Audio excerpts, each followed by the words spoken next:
मित्रांनो, साधी माणसं या मालिकेच्या आजच्या भागामध्ये निरूपा आता म्हणते की ते काही नाही, फक्त आजची रात्र थांबणार आहे मी, नाहीतर लगेचच उद्या पोलीस स्टेशनला कंप्लेंट देणार। तेव्हा आजी आणि सुधाकरराव रागातच तिच्याकडे बघतात। तेव्हा आजी म्हणतात, मीरा, हिला ना जेवढं भुंकायचंय तेवढं भुंकू देत। ऐक ना मीरा, चल तू आतमध्ये, असं म्हणून आता आजी मीराला घेऊन आतमध्ये जाणार असते।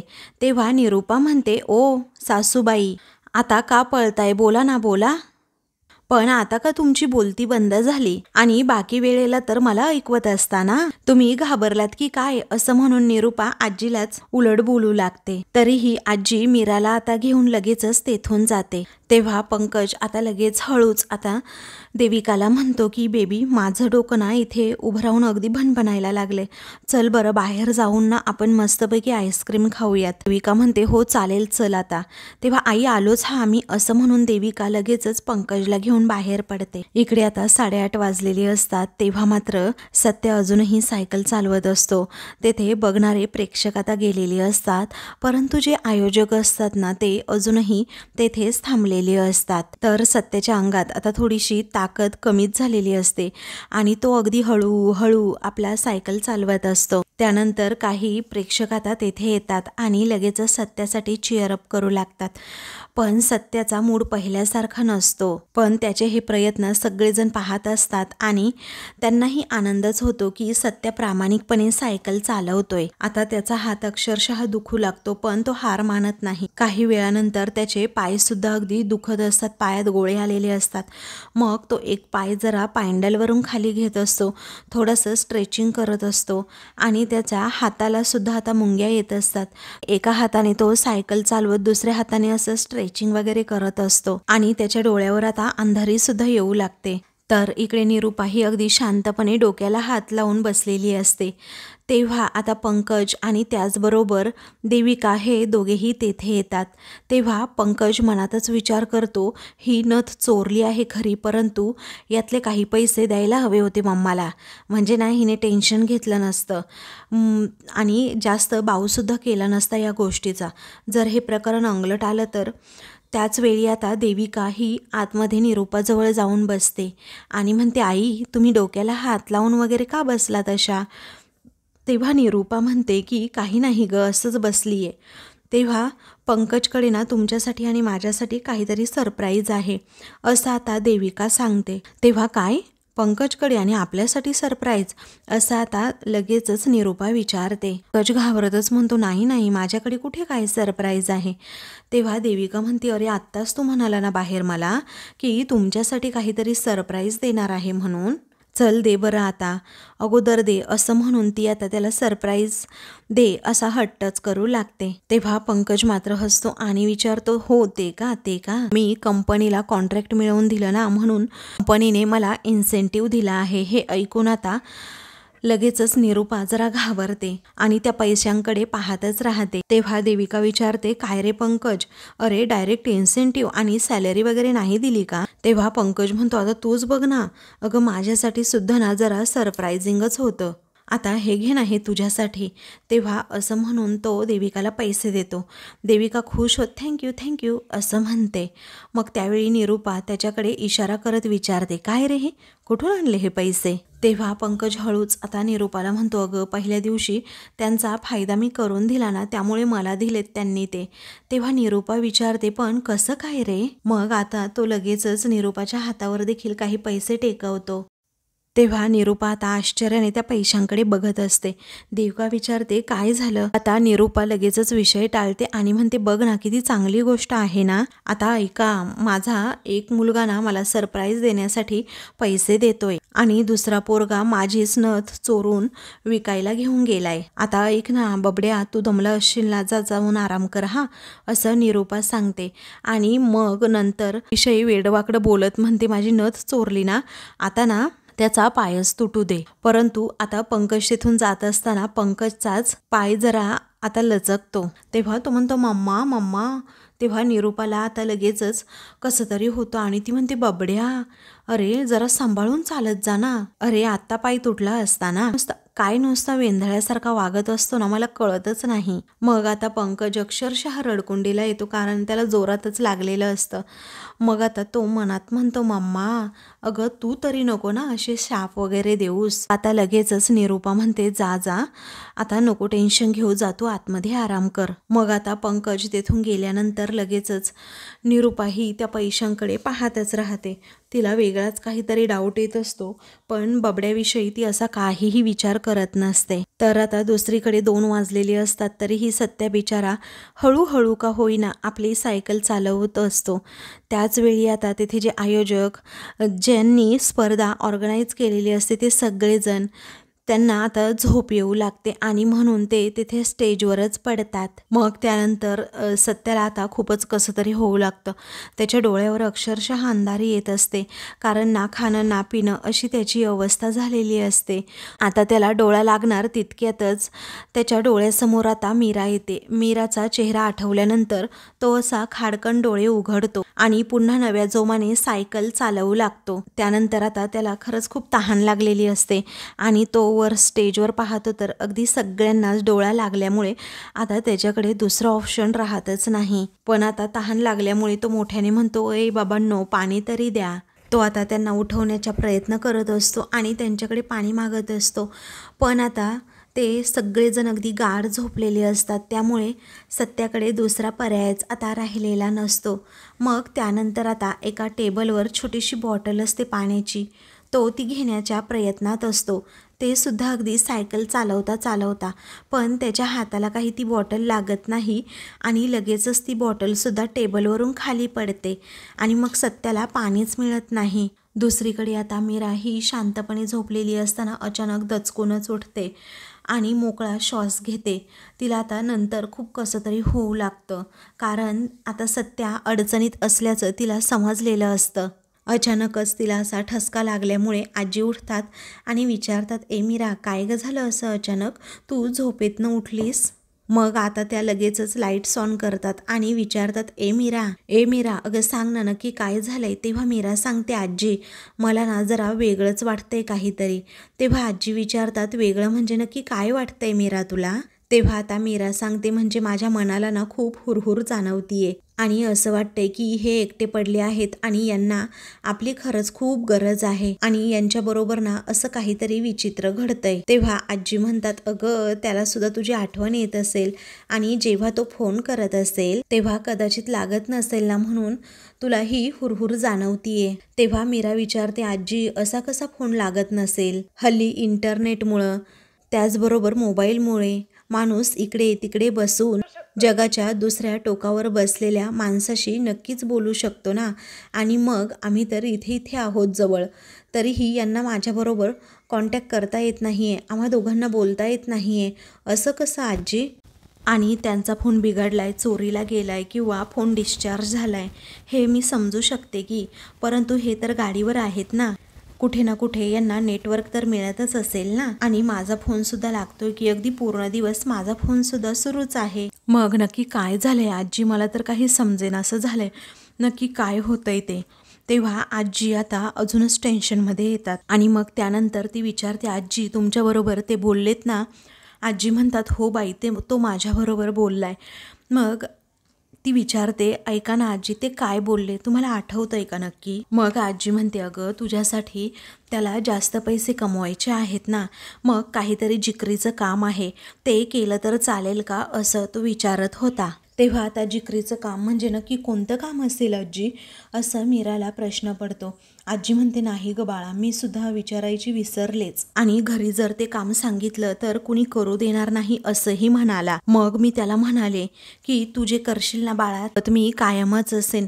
तेव्हा मीरा म्हणते, आजी माझं मन सांगतंय सारखं सारखं मला असंच वाटतंय की ते कोणत्या तरी संकटात आहेत किंवा आपण जाऊन यांना ना आता शोधलंच पाहिजे. तेव्हा आजी म्हणतात, हे बघ मीरा, अगं त्या दिवशी ना मी सत्याच्या डोसक्याला तेल सुद्धा लावून दिलं होतं, तेव्हा त्याचं डोकं एकदम असं शांत झालं होतं. तसंच तुलाही लावून देऊ का, म्हणजे तुलाही बरं वाटेल बाळा? तेव्हा मीरा म्हणते, नाही नको. मग आता आजी म्हणते, बरं तू शांतपणे झोप, कारण तुला हार घेऊन जायचेत ना उद्या सकाळी. तेव्हा मी सुद्धा तुझ्या बरोबर येते, मग आपण दोघी जाऊयात आणि बघूयात. तेव्हा मीराला जरा बरं वाटतं आणि मग आजी झोपतात.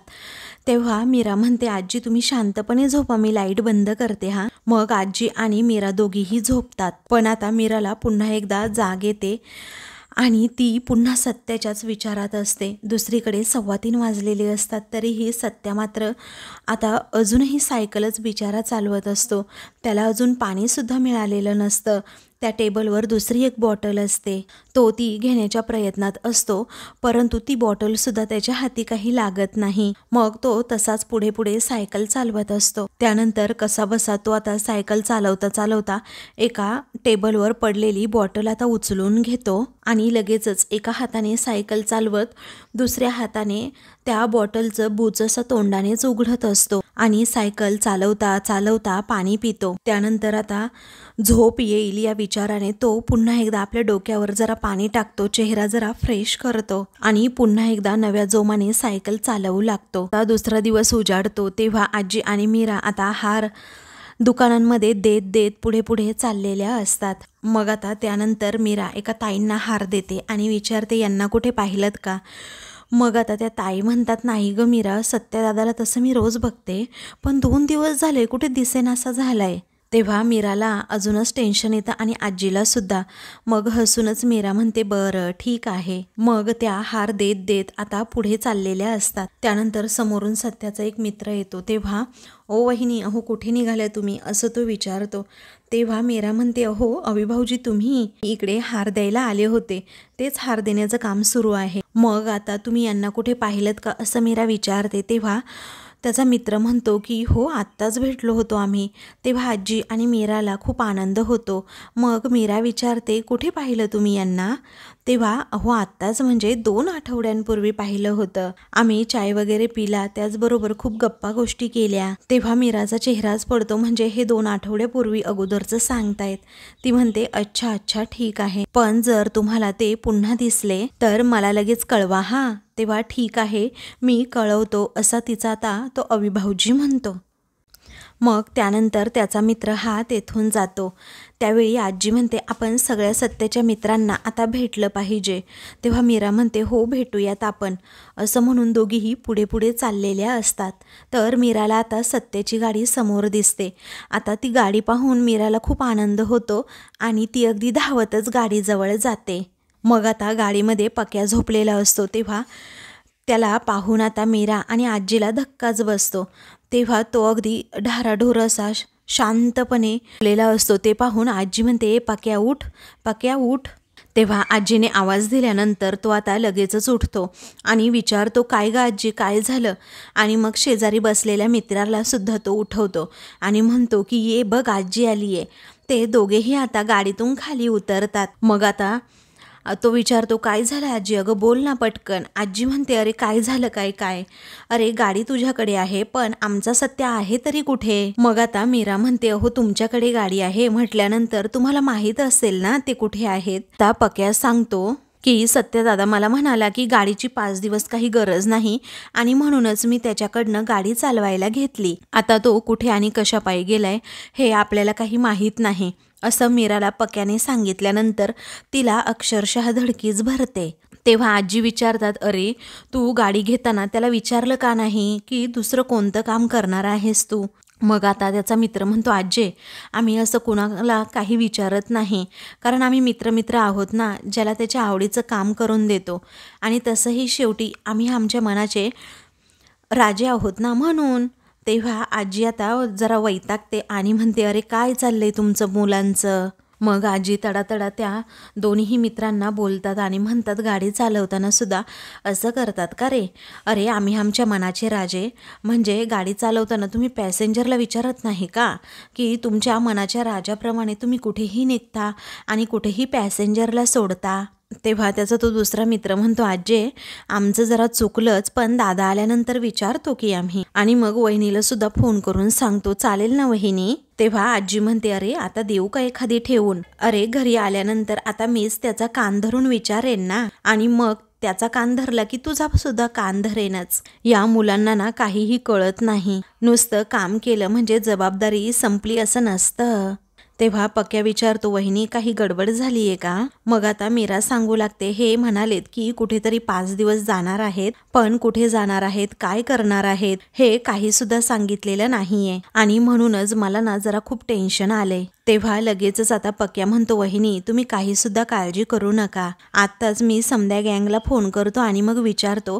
लगेचच सत्या दादाचा पत्ता सुद्धा काढतो, कारण कुणाला तरी काहीतरी माहिती असेलच. मग आता आजी म्हणते, अरे अजून तरी सगळी पोरं झोपलीच असणार ना. तेव्हा दादापेक्षा आम्हाला काही महत्त्वाचं आहे का? मी अगोदर सगळ्या गँगला फोन करून विचारतोच. ए भावा चल तू फोन लाव, असं म्हणून आता लगेचच ते दोघेही आता आपापल्या मित्रांना कॉन्टॅक्ट करू लागतात. सत्यदादा कुठे दिसला का असं विचारत असतात. आता खूप वेळ सगळ्यांना कॉन्टॅक्ट करूनही सगळ्यांकडूनच नकार येतो, कारण आता सत्या खरंच त्यांना कुठेच दिसलेला नसतो आणि म्हणूनच आता सगळ्यांकडून नकार आल्यामुळे इकडे मीराच्या चेहऱ्यावरचा रंग उडतो आणि आजीच्या सुद्धा, कारण त्यांना अजूनच सत्याची काळजी वाटू लागते. एकाही मित्राला माहीत नसल्यामुळे आता मीराची काळजी अजूनच वाढलेली असते आणि ती अक्षरशः आता रडकोंडेला येते. मग त्यानंतर मीरा म्हणते, बरं ठीक आहे, असू द्यात आजी, ऐका ना, हार पोहोचवायला सुद्धा उशीर होतोय, आता आपण निघूयात का? कारण जरा लांब आहे हार द्यायचं ठिकाण. तेव्हा आजी म्हणते ठीक आहे. त्यानंतर हार देण्यासाठी चालत त्या अगदी स्पर्धेच्या ठिकाणी येतात. आता दिवस उजाडल्यामुळे चांगलाच सगळे प्रेक्षक तिथे सत्याच्या आजूबाजूला उभे राहिलेले असतात. सत्या मात्र रिंगणामध्ये आता तिथे सायकल चालवत असतो आणि त्याचाही एवढ्या प्रेक्षकांना पाहून मूड अगदी फ्रेश होतो. तर दुसरीकडे आता जेव्हा मीरा आणि आजी या दोघीही त्या रिंगणाजवळ येतात तेव्हा इथे काय आहे आता, असं आजी विचारते. तेव्हा मीरा म्हणते, काय माहीत, पण इथे हारांची ना मोठी ऑर्डर आहे, म्हणूनच आपण इकडे आलोय ना. तेव्हा एका काकांना आजी विचारते, काय हो इथे काय आहे? तेव्हा काय नाही हो आजी, इथे 5 दिवस सायकल चालवण्याची स्पर्धा आहे. एक माणूस चालवतोय कालपासनं, परंतु मला नाही वाटत त्याला चालवता येत.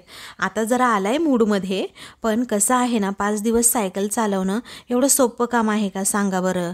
अहो अगोदरचे जे स्पर्धक होते ना ते आहेत हॉस्पिटलमध्ये ॲडमिट, आणि मला सांगा याला चालवता येणार आहे का आता सायकल? तेव्हा मीरा आणि आजी या दोघीही डोकावू लागतात की नक्की कोण आहे आतमध्ये हा सायकल चालवणारा माणूस. पण आता सगळीकडून प्रेक्षक उभे असल्यामुळे त्यांना काही दिसत नसतं. मग त्यानंतर आता आजी म्हणतात, पुढे काय झालं रे त्या माणसांचं? मग तेव्हा आता जगतील का मरतील याची गॅरंटीसुद्धा डॉक्टरांनी दिलेली नाही आहे, असं तो काका सांगू लागतो. मग आजी म्हणते, ही लोक ना खरंच वेडी आहेत, त्या 2 लाख रुपयासाठी एवढं जीव धोक्यात घालून 5 दिवस सायकल चालवणं काय खायचं काम आहे का? तेव्हा ते काका म्हणतात, हो ना, आपल्यालाच कळत नाही. बरं मी येऊ का? स्पर्धेला ना आता खूप मज्जा येणार आहे हां. मग आता मीरा त्या आयोजकांकडे जाते, पण अजूनही सत्या काही तिला दिसलेला नसतो. तेव्हा मी त्या माणसाची परिस्थिती बघून तुला उद्या सांगतो, नाहीतर रोज 5 दिवस तूच हार आणायचे. हां चालेल ना? ठीक आहे काका, पण तुमची ही स्पर्धा 5 दिवसांची आहे ना, त्यातले 4 दिवस तर तुम्हाला हार लागतीलच ना. तेव्हा ते काका म्हणतात, हो उद्या बहुतेक लागेलच हार, पण 4 दिवस तो माणूस काही तग धरणार नाही, पण 5वा दिवस तर 100% हार लागणारच नाही, कारण अजूनपर्यंत 5 दिवस या स्पर्धेमध्ये कोणीच टिकलं नाही हो. तेव्हा मीरा म्हणते, मग ठीक आहे, मला कळवा तुम्ही तसं. असं म्हणत असतानाच ती एकदम टेन्शनमध्ये येते. तेव्हा ते काका विचारतात, काय झालं, तुम्हाला काही टेन्शन आहे का? मग आता लगेचच मीरा म्हणते, नाही हो तसं टेन्शन नाही, पण माझा नवरा आहे ना तो 5 दिवसांसाठी कुठेतरी गेलाय, आणि कशासाठी गेलाय, कुठे गेलाय ते काहीही सांगितलेलं नाहीये त्याने, आणि म्हणूनच मला ना जरा टेन्शन आलंय. तेव्हा ते काका म्हणतात, काळजी करू नका ताई, भेटेल तुमचा नवरा. अहो काहीतरी महत्त्वाच्या कामासाठीच गेला असेल. तेव्हा मीरा होला हो करते. त्यानंतर ते काका विचारतात, आजी स्पर्धा बघायची का तुम्हाला? खुर्ची टाकून देऊ का तुम्हाला? तेव्हा आजी म्हणतात, नाही नको, असा कोणाचा जीव जाताना आपल्याला बघवणारच नाही. तेव्हा मीरा म्हणते, हो मला सुद्धा नाही बघवणार. तर इकडे सत्या आपली सायकल चालवणं सुरूच ठेवत असतो. तेवढ्यात अचानकच आता पाऊस येतो, त्यामुळे मीरा आता आजीला म्हणते, आजी छत्री घ्या. तेव्हा मीरा आणि आजी छत्री उघडतात. मग आता मीरा म्हणते, मी येते हा काका. तेव्हा ते काका हो म्हणतात आणि त्या दोघीही घरी जायला निघतात. तर दुसरीकडे आता निरूपा ही झोपेतून जागी होते आणि लगेचच रूम बाहेर येते. मीरा, चहा टाक ग माझ्यासाठी असा आदेशच सोडते. परंतु मीराचं काही प्रत्युत्तर न आल्यामुळे आता निरूपा ही इकडे तिकडे बघते. तिची झोपच आता उडते आणि मोठे डोळे करून म्हणते, ही मीरा कुठे गेली काय माहीत. हे मीरा असं म्हणून निरूपा डायरेक्ट आता मीराच्या रूममध्ये सुद्धा येते आणि तेथे पाहते तर तेथे मीराच नसते. तेव्हा म्हातारी आणि फुलवाली सकाळी सकाळी कुठे गेल्यात काय माहीत हा निरूपाला पडलेला प्रश्न असतो. त्यानंतर निरूपा म्हणते, अच्छा असं आहे तर, म्हणजे माझ्या नथीमुळे या फुलवालीचं नाक माझ्या मुठीत आलंय म्हणायचं. पण आता अजिबात सोडायचं नाही, कारण काल धमकी दिली ना मी पोलिसात जाण्याची आणि म्हणूनच गेल्यात त्या पनवतीला शोधायला. इकडे मीरा आणि आजी भर पावसामध्ये घरी येत असतात आणि दोघीही सत्याच्याच काळजीत असतात, सत्याच्या विचारात असतात. तर आता सत्या शेजारून त्या दोघीही आलेल्या असतात, पण सत्याला आणि या दोघींनाही खबरच नसते की आपण एकमेकांच्या एवढ्या जवळ आहोत म्हणून. तर आता मित्रांनो, पुढील भागामध्ये घरी जाण्यासाठी आता मीरा एक रिक्षा पाहते आणि लगेचच रिक्षामध्ये बसते. आजीसुद्धा मग बसलेल्या असतात. तर काही वेळातच आता मीराच्या काहीतरी गोष्ट लक्षात येते आणि म्हणून ती आता रिक्षा थांबवा असं म्हणते. सत्या हा आपली सायकल अजूनही चालवतच असतो. मीरा आता विचार करत करत रिक्षातून उतरते खाली आणि धावतच स्पर्धेच्या ठिकाणी जाऊन पोहोचते. आजी तिच्या पाठोपाठ उतरते आणि ये मीरा काय झालं ग काय झालं असं म्हणून मीराच्या पाठीमागे धावते. अशाच मालिकेंचे पुढील भाग पाहण्यासाठी चॅनलला सबस्क्राईब करा.